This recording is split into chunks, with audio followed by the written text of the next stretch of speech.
Emily, you're such a mess. Look at this house. No wonder Marcus is worried about the kids. Patricia's voice dripped with fake concern as she wandered through my living room, deliberately knocking over a stack of folded laundry I just finished. I took a deep breath, watching her performance through tired eyes. My name is Emily Parker. I'm 32, and my stepmom had just launched her latest attack in her campaign to prove I was an unfit mother. The irony wasn't lost on me. The house had been spotless before she dropped by to check on us, as she'd been doing increasingly often since my father's business trip to Europe. The laundry she'd scattered, freshly cleaned and folded. The juice she'd spilled accidentally on the kitchen counter. I just wiped it down. Patricia, is there something specific you need? I asked, keeping my voice level as I watched her open my kitchen cabinets, making disapproving noises at my well-stocked pantry. The kids will be home from school soon, and I need to start dinner. She turned, her perfectly manicured nails drumming against my countertop. Oh, I'm just concerned. Your father and I worry about Lily and Jake. Single motherhood must be so challenging. The pause was deliberate, loaded with judgment. What she really meant was that she'd never approved of me getting divorced from Marcus, her best friend's son. The fact that he cheated wasn't important to her. Maintaining her social connections was. In her mind, I should have quietly accepted his infidelity to keep up appearances. We're doing fine, I replied, starting to pick up the scattered laundry.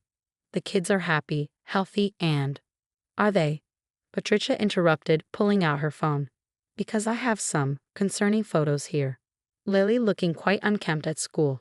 Jake wearing the same shirt twice in 1 week. She scrolled through her camera roll, her red lips curved in a smirk. I almost laughed. Lily had been playing soccer during recess in those photos. Of course she looked messy. And Jake's same shirt. He had 5 identical Star Wars t-shirts because he loved the design so much. But I knew better than to argue. Patricia wasn't here for explanations. She was here to build a case, just like she'd been doing for months. The surprise visits, the constant photographs, the leading questions to my children about whether they were happy with mommy. What she didn't know was that I'd seen this coming. 3 months ago, when she'd first started her campaign of concern, I'd installed nanny cams throughout the house. Not just ordinary cameras. These were high-end, motion-activated with crystal-clear audio. The teddy bear on Lily's shelf, the vintage clock in the living room, even the innocent-looking succulent pot in the kitchen. All equipped to record every move, every word. I should check the children's rooms, Patricia announced, already heading upstairs. Just to make sure everything is appropriate. I followed her, watching as she entered Lily's room. My heart pounded as she approached the shelf where the teddy bear sat, its glass eyes concealing a tiny lens. She reached into her designer handbag, pulling out what looked like a small bag of pills. Oh my, she gasped dramatically. What's this under Lily's bed? She bent down, and I clearly saw her drop the bag before straightening up with it in her hand. Emily, are these prescription medications? Unsecured, in a child's room. The teddy bear watched silently, recording every moment of her theatrical performance. Those aren't mine, I said calmly, and they weren't there when I cleaned this morning. Patricia's eyes narrowed at my lack of panic. I'm calling Marcus right now. This is exactly what we've been worried about. Drugs in the house, within reach of the children. She pulled out her phone, perfectly French manicured nails flying over the keypad. I crossed my arms, leaning against the doorframe. Go ahead. My calm seemed to unsettle her slightly, but she rallied, already speaking into the phone. Marcus, you need to come over right away. I found something disturbing at Emily's house. Yes, evidence, just like we discussed. Just like we discussed. The words hung in the air, damning in their implication.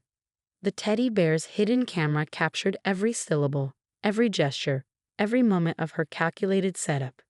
The children will be home soon, I reminded her as she ended the call. You might want to be gone before they arrive. Patricia's smile was triumphant as she headed downstairs, the bag of pills clutched in her hand like a trophy. Oh, I'll be gone. But don't worry, Emily. Child Services will be very interested in what I found today. Sometimes, she paused at the front door, sometimes children are better off with their father, especially when their mother is clearly unstable. As the door closed behind her, I pulled out my phone and sent a quick text to my lawyer. It's done. She took the bait. Check the cameras. Sometimes the best defense is to let your enemy think they're winning. Patricia had no idea she just walked into a trap of my own making. The teddy bear had seen everything. And this was just the beginning. The next 48 hours unfolded exactly as I'd expected. Marcus arrived within minutes of Patricia's departure, his face twisted with manufactured concern. He demanded to search the house, conveniently looking in all the places where Patricia had already planted evidence. Empty wine bottles hidden behind the washing machine, suspicious bank statements showing large withdrawals, all forged, and even a burner phone with texts to an alleged drug dealer.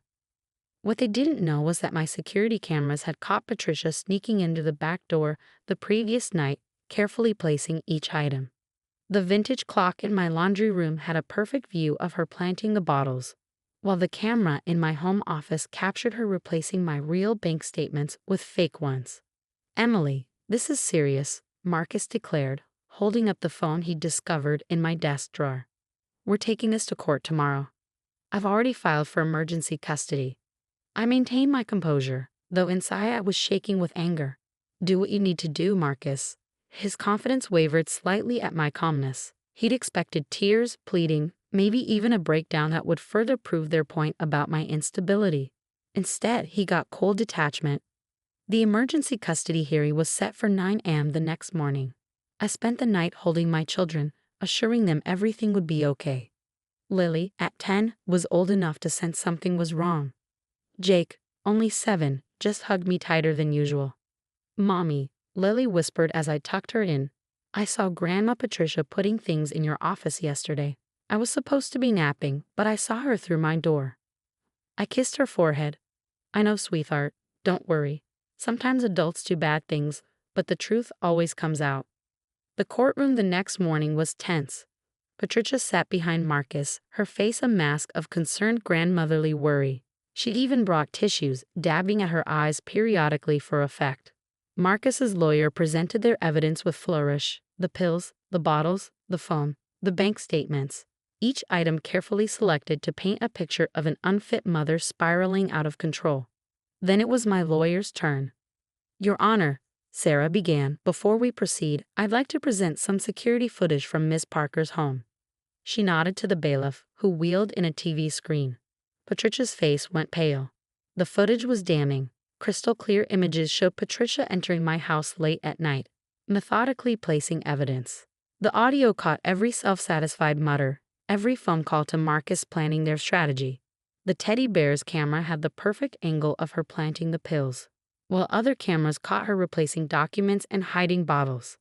But the most damaging footage was from my kitchen camera the day before, capturing her entire conversation with Marcus. "Once we get custody," Patricia's voice rang clearly through the courtroom speakers, "we can sell her house. The property values in that neighborhood have skyrocketed. Marcus, you and Jessica can finally build that dream home you want." Marcus shifted uncomfortably in his seat as his new girlfriend's name was mentioned. The judge's expression darkened. "And the kids?" Marcus had asked in the video. "Oh, we'll send them to boarding school," Patricia replied dismissively. "That's what they need. Structure, discipline. Not this touchy-feely parenting Emily insists on." The footage continued, revealing their entire plot. How they planned to force me out of the neighborhood, sell my house, which I'd inherited from my mother, and ship my children off to boarding school. Also, Marcus and his girlfriend could build their perfect home. The judge's gavel came down hard, making Patricia jump. "This court takes a very dim view of manufactured evidence," he declared, his voice stern. "Mr. Thompson, not only is your emergency custody petition denied, but I'm ordering an investigation into potential criminal charges for false evidence and attempted fraud." Patricia stood up, her carefully maintained composure cracking. "But the pills, the drinking, the bank statements were all planted by you," my lawyer interrupted smoothly. "As the footage clearly shows, Your Honor, we have the original bank statements here, showing Miss Parker's actual financial situation, which is quite stable. We also have footage of Mrs. Thompson purchasing those exact pills from a pharmacy yesterday morning." The judge turned to Marcus. "Mr. Thompson, I suggest you and your stepmother leave now. The court will be contacting you both regarding potential criminal charges." As they fled the courtroom, Patricia's perfectly arranged world crumbling around her, I finally allowed myself to smile. Sometimes the best revenge isn't just exposing the truth, it's letting your enemies expose themselves. The aftermath of the custody hearing rippled through our community like a stone dropped in a still pond. Patricia's carefully cultivated image as the concerned grandmother crumbled overnight. Her country club friends, who'd been so quick to believe her stories about my unstable behavior, suddenly couldn't distance themselves fast enough. But the real changes came in unexpected ways. A week after the hearing, I was making breakfast when my father's car pulled into the driveway. He returned early from his business trip in Europe, looking older and more tired than I'd ever seen him. "I saw the footage," he said quietly, standing in my kitchen. "All of it, Emily. I had no idea Patricia was capable of this." I handed him a cup of coffee, noting the absence of his wedding ring. "Sit down, Dad." He slumped into a chair, running a hand through his graying hair. "She told me you were struggling, that she was just trying to help. I believed her because it was easier than admitting I'd made a mistake marrying her."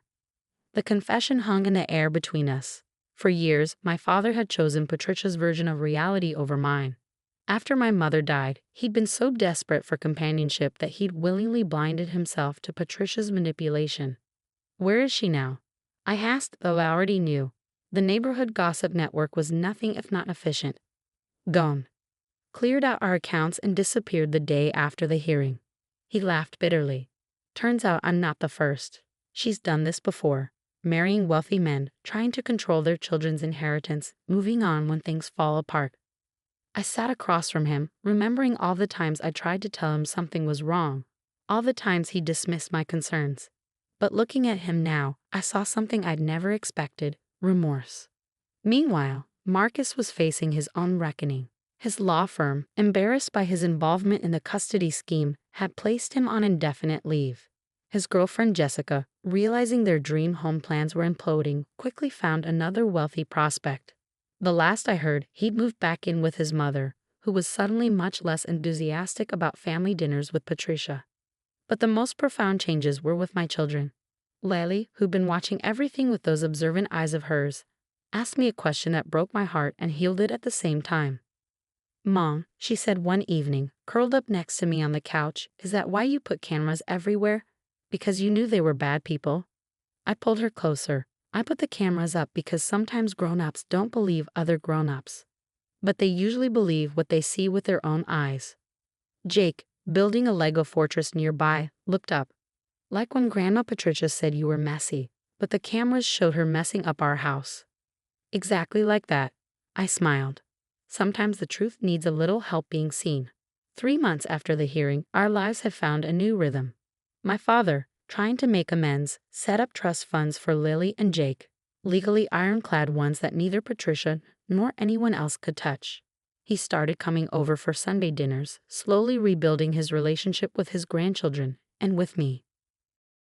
1 year later, I sat in my garden, the one Patricia had always criticized as too wild and unkempt, watching my children play. My father was there too, teaching Jake how to build a birdhouse, while Lily practiced her soccer moves nearby. "You know," my father said, taking a break from his carpentry lesson, "your mother would be proud of how you handled everything. She always said you had a quiet strength about you." I thought about my mother, about the house she left me that Patricia and Marcus had tried to take, about the garden she'd started that I continued to grow. "I learned from the best," I replied. The neighborhood has mostly forgotten about Patricia's dramatic exit, though sometimes I still catch whispers about the grandmother who tried to frame her stepdaughter. But those whispers don't bother me. My children are safe, my home is secure, and the truth, captured by a simple teddy bear, made sure justice was served. Sometimes the best revenge isn't about getting even. It's about standing your ground, protecting what matters, and letting the truth speak for itself. And sometimes that truth comes from the most unexpected places, like a teddy bear with glass eyes and a story to tell.